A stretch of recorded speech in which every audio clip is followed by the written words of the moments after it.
Sveicināti! Mani sauc Māris Kārkliņš, esmu brīvprātīgais darbinieks dažādās organizācijās, Radividu pats, jauniešu mājā, kā arī Pirmās palīdzības vienība.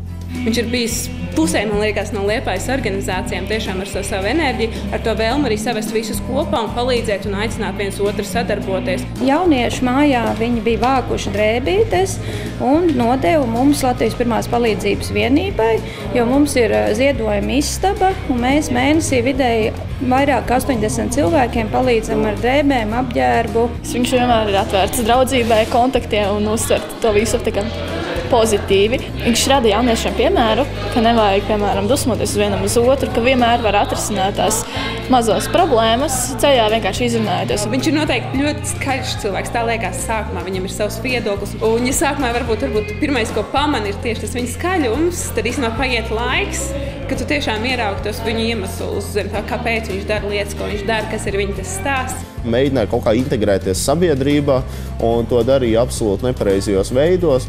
Sāku lietot alkoholu un tā tālāk. Es guvu traumu, galvaskausa traumu, pēc kuras es biju paralizēts.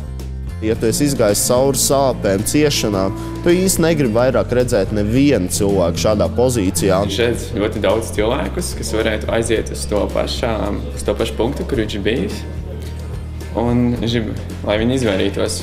Es gribu redzēt mūsu jaunatnē, es gribu redzēt citos cilvēkos savstarpēju sadarbību, ka šie cilvēki nevis uzgriež liekulīgi vajag kādam, bet reāli arī ņem un palīdz.